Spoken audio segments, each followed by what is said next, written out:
Hello, Mr. Fraser here, and this is another video guide to Duffy poetry, and this time we're focusing on one of my favourites in Mrs. Tilscher's class. So let's just kick off with a bit of context about this poem. If you're studying this at Higher or National 5, it helps to know the bit of context surrounding this poem and its creation. This is much like Originally and The Way My Mother Speaks, two other Duffy poems, in the sense that they are autobiographical, talking about Duffy's own experiences of moving from primary school, to secondary school, something which most of you can definitely empathise with. Duffy attended school in the 1960s, and that's important because there's a lot of nostalgic and historical references in this poem which really date it in that time period. For example, it mentions Brady and Hindley, and Brady and Hindley were mass murderers whose names were really synonymous with the 1960s in Great Britain at that time. They were responsible and guilty, convicted of the murder of many, many children. And so this idea of what they represent in society plays into this poem at quite a significant point, as you'll go and see. And even though it's quite a grim note, it's important that you know this for when their names pop up in this poem. So let's start with the first stanza. You could travel up the blue Nile with your finger, tracing the route while Mrs. Tilscher chanted the scenery. Tana, Ethiopia, Khartoum, Aswan. That for an hour, then a skittle of milk, and the chalky pyramids rubbed into dust. A window opened with a long pole, the laugh of a bell swung by a running child. Now, before we go into specific annotations, just another reminder that, as always, these are just my annotations. It's by no means complete, and if I am not your English teacher, it may very well be that your English teacher has gone over different annotations and highlighted different things in different ways, and that's fine. It's poetry. There's no one right answer. This is just simply intended to be a guide to your studies. So starting off with stanza 1, my annotations look a little bit like this, and we start off with this long and flowing sentence describing this idea that you could travel up the blue Nile with your finger, tracing the route while Mrs. Tilscher chanted the scenery. And isn't it wonderful that we see a long and flowing sentence being used to describe something which is in and of itself long and flowing, that of course being the River Nile, which Mrs. Tilscher is telling the children all about as they watch captivated. And we start to get our first glimpse of Tilscher's character with that word choice of chanted. Mrs. Tilscher chanted the scenery. The chanting to me is something which has connotations of music, maybe magic. It's something quite special. She's not just dryly going Tana, Ethiopia, Khartoum, Aswan. She's chanting, and the children are very small and captivated as she's doing this. For them, it is almost like they are out on the River Nile, going through all these places within Africa. This word choice of chanted suggests an enjoyable rhythm to the lesson and recalls the recital style of teaching used at this time, very common in the 1960s. This is then followed up by a series of very, very small sentences, minor sentences in other words, mimicking the ideas of this chanting. So we've heard with the word choice that she's chanting, and then that is mimicked in the way that this line is delivered to us. Tana, full stop. Ethiopia, full stop. Khartoum, full stop. Aswan. So it's small individual sentences, and that gives it a certain rhythm, and it kind of complements this idea that Mrs. Tilscher, whilst being absolutely captivated by the children, is going through that scenery in a chanting style. Tana, Ethiopia, Khartoum, Aswan. You then get this idea of routine and comfort when it goes with that for an hour and then a skittle of milk. There's something so routine and warm and familiar about what happens in Mrs. Tilscher's primary school class. And I love to zone in on this idea of a skittle of milk. You've got a metaphor here because the milk itself isn't actually a skittle, but it resembles a skittle in a game of bowling or bowls. So rather than just say it was a bottle of milk, Duffy's gone on to say a skittle of milk. And of course, because it's from a game, skittle in this context has connotations of play and fun. So you do get this sense that in Mrs. Tilscher's class, the most ordinary things can be fun and captivating, and this happens again and again in the poem. It starts off with a skittle of milk, but it continues and continues throughout the first 2 stanzas at least. We then learn about the chalky pyramids being rubbed into dust, and what I'll say here, it's not on my annotations, is that there's something quite lovely here, that something so mighty and strong like a pyramid can just be wiped away and rubbed away. Of course, this is referring to a chalkboard or a blackboard that you would see in an old school vintage classroom, certainly in the 1960s. But the simplicity of it just being rubbed away is important, and that's something we'll come back to in stanza 2. We then learn about a window opened with a long pole, and it's not something that you see in every classroom nowadays, but it really dates this as a classroom of the 1960s. It was much more of an old school primary school thing to see a big long pole used to open windows. And the idea of the window opening, I think, is important, and it's something that I'll come back to when we discuss the second stanza. But then look at that last line there. The laugh of a bell swung by a running child. Did Duffy ever write a more joyous line of her poetry? I'm not so sure that she did.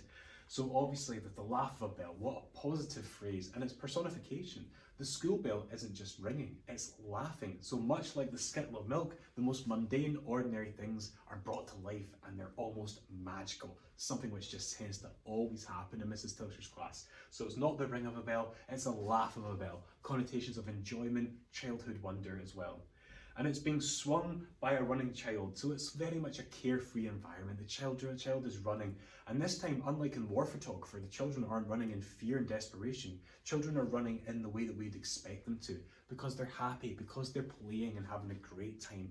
All in all, this is a very beautiful, nostalgic image of a very safe place for the young Carol Ann Duffy, and that, for the most part, continues into stanza 2. So let's go through stanza 2. This was better than home. Enthralling books, the classroom glowed like a sweet shop. Sugar paper, coloured shapes. Brady and Hindley faded like the faint, uneasy smudge of a mistake. Mrs. Tilscher loved you. Some mornings you found she'd left a good gold star by your name, the scent of a pencil, slowly, carefully shaved. A xylophone's nonsense heard from another form. Okay, so getting into my annotations here then. I've divided this into two because there's just so much you can say about the stanza that it's going to take up over more than one slide. So starting off with the first half of my annotations here. I'm not ignoring this bottom section here. Start off with that first nice, short, straight to the point sentence. This was better than home.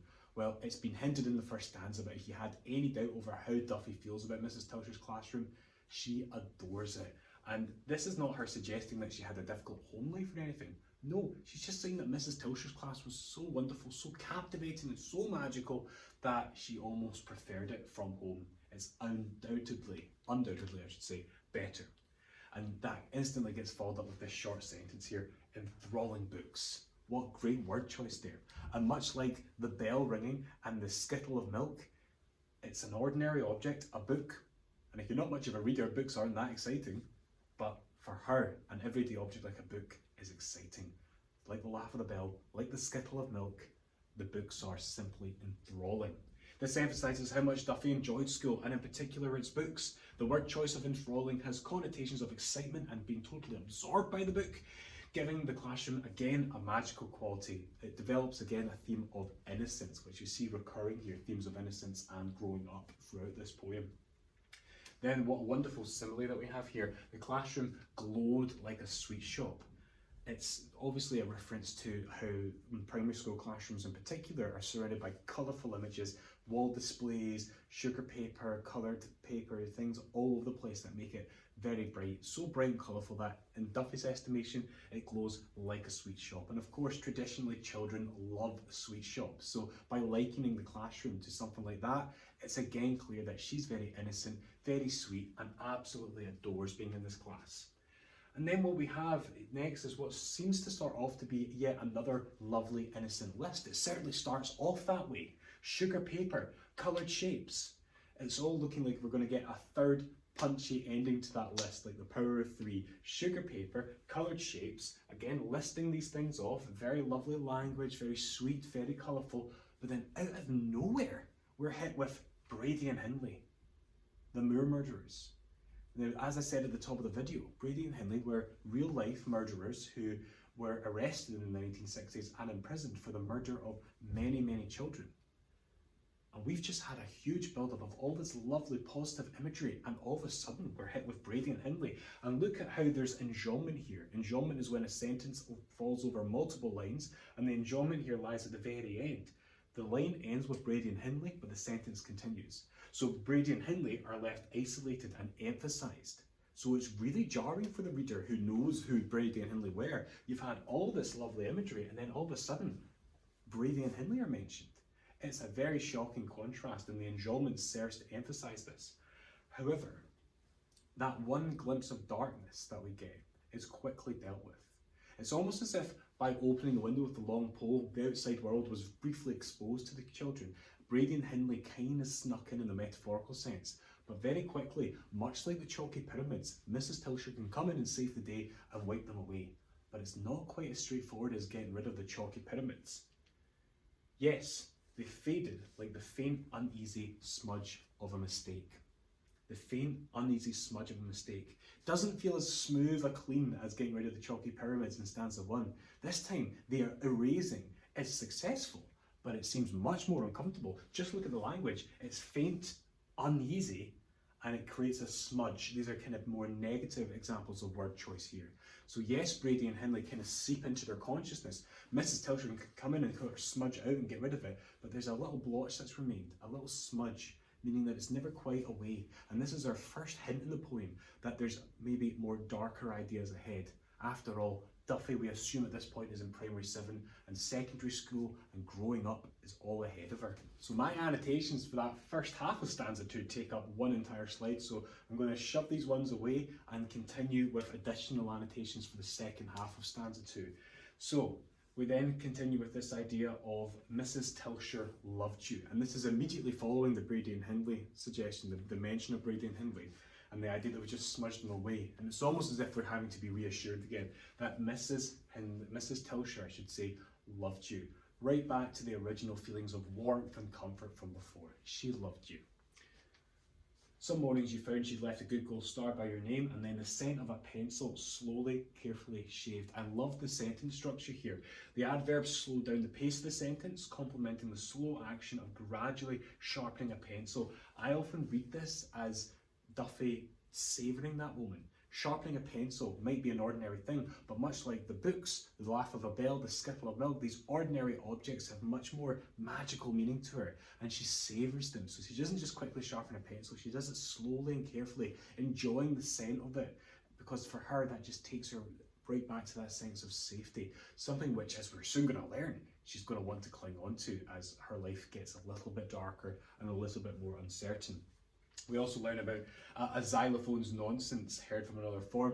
A xylophone, of course, being a musical instrument, and this idea of discordant nonsense in the distance, most of us tend to read it as just another image of the school life. It's chaotic, it's carefree, but in a very positive way. So overall, stanza 2 really continues the sweetness and the positivity and the innocence of stanza 1. But you do get, with the window opening in stanza 1, and then the mention of Brady Hindley all of a sudden out of the blue in stanza 2, this hint of something darker, something more adult, something more serious on its way. And these ideas are very much developed in stanzas 3 and 4. Over the Easter term, the inky tadpoles changed from commas into exclamation marks. 3 frogs hopped in the playground, freed by a dunce, followed by a line of kids jumping and croaking away from the lunch queue. A rough boy told you how you were born. You kicked him, but stared at your parents, appalled, when you got back home. So a lot of change in this third stanza. My annotations initially look a little bit like this. Let's go through them. So over the Easter term, we've got a turning point here telling us about the passage of time. We can imagine the kids have maybe been all the way on their Easter holidays, and they've all now come back ready for that final summer term. And this idea of change and of growth is continued with this next part of the sentence here, the inky tadpoles changing from commas into exclamation marks. Well, this is a metaphor, folks, because yes, the tadpoles are growing, but the metaphorical reference of them being commas to exclamation marks links them back to what the kids are doing in the classroom. And so just as the tadpoles are growing, so too are the kids. And it's that idea of the punctuation that really links the tadpoles growing into frogs to the kids and what they're going through.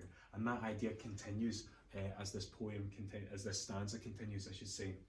3 frogs hopped in the playground, freed by a dunce. Just a quick bit of historical context. It's not something that we see in schools anymore, thankfully, but the word dunce refers to somebody who's very, very stupid, maybe reckless, and certainly in schools in the 1960s, if you were badly behaved, you'd be made to wear a cone hat with the big letter D on it. That was called the dunce's hat, and it goes back to a time where teachers would use humiliation as a tool of discipline, very much of its time. but it's quite negative word choice. Gone are the coloured shapes and the sugar paper and the classroom glowing like a sweet shop. We're getting much harsher language now, like the word dunce, and that continues with my next annotation. The boys are described as jumping and croaking. This starts to remind me of the bad boys and the big boys that are described in originally the Duffy poem. You get the same idea of this roughness and this coarseness coming from them. And let's not mistake that there's this use of the word croaking, which of course is referring to the noise that frogs make, but the fact that the boys are making those could be linked to the idea of voices breaking, again linking into the idea or the theme of growing up and impending change. There's more that you can say about this stanza, but I also just like to highlight the word appalled. Duffy is really shocked, and you need to understand that in the 1960s, sex education was not what it is now, and there was no access to the internet. There was really no scope for children to research these things on their own, as maybe they would be now. Duffy being told this as a wee primary 7 by a boy is very shocking to her, probably more shocking than it would be to a primary 7 nowadays, I speculate. But it absolutely shocks her to learn the truth about how babies are made. So when she goes home and looks at her parents, she is absolutely appalled. Very strong word choice. She stares at them, absolutely shocked, and notice there's enjambment there of the word stared. It's sticking out and hanging off at the end, maybe to suggest her prolonged stare. She's just kind of gobsmacked, totally looking at them. Her innocence is being corrupted with this knowledge. Final stanza. That feverish July, the air tasted of electricity. A tangible alarm made you always untidy, hot, fractious under the heavy, sexy sky. You asked her how you were born, and Mrs. Tilscher smiled, then turned away. Reports were handed out. You ran through the gates, impatient to be grown, as the sky split into a thunderstorm. So this final stanza, this is what my annotations look like for it. Start off with that word choice of feverish, suggests being quite uncomfortable, feeling a wee bit unpleasant, and she is really on the precipice of growth and of leaving primary school. She's had all these hints of the big bad, more mature world, with the mention of Brady and Hindley, with all these images of growth and puberty, and it's really all coming to a head here. The air tasted of electricity, suggesting maybe a sense of excitement, but maybe a sense of tension and unease as well. The children may be agitated, excited for the summer. There's a new energy and excitement, but there's also a sense of the destructive nature. It's not quite positive, it's not quite negative, it's kind of in flux and in between those ideas. A tangible alarm made you always untidy, hot, fractious. So notice the contrast now between the laughing bell of the first stanza to now a tangible alarm. Tangible is something that is so real you can actually touch it. And so it's a bit of a contrast. It's more alarming than the laugh of a bell. Things have changed. Gone is the innocence, and now the children are quite aware of what's going on and what's going to happen to them in the future. It's important as well that she asks Mrs. Tilscher about what she learned about where babies come from, but Mrs. Tilscher can't answer those questions, and Mrs. Tilscher, her role in Duffy's life is done now, so all she does is smile and walk away. No answer, no clarity. The age of innocence for Duffy is truly over. And similarly, I should say I've skipped over accidentally there.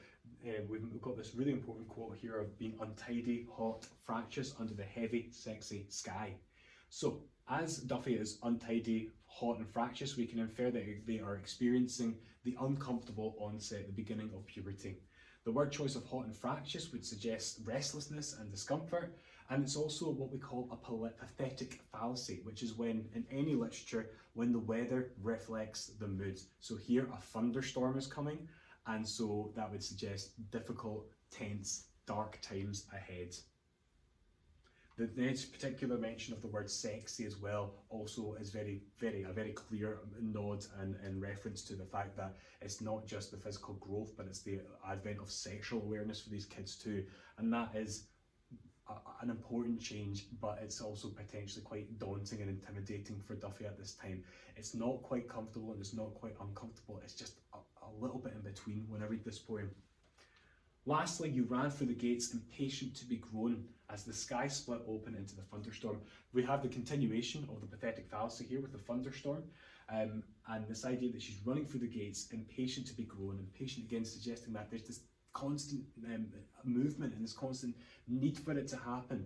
She's not quite comfortable with it though. And so we've gone through an entire journey in this poem with those first few stanzas of innocence and joy and colourfulness and just protection and safety, to her then being thrust out of the school, through the gates, impatient to be grown and aware of a bleaker and darker and more challenging time ahead. Growing up is difficult. She's leaving an era of innocence to an era of experience in her life. And it's quite wonderfully expressed in this final stanza. And that's it, folks. Hopefully that has been of some help. If you have any questions or you want to have a copy of my slides for your learning or teaching, just drop me an email, please, and I'll be happy to help out. Thank you very much for watching.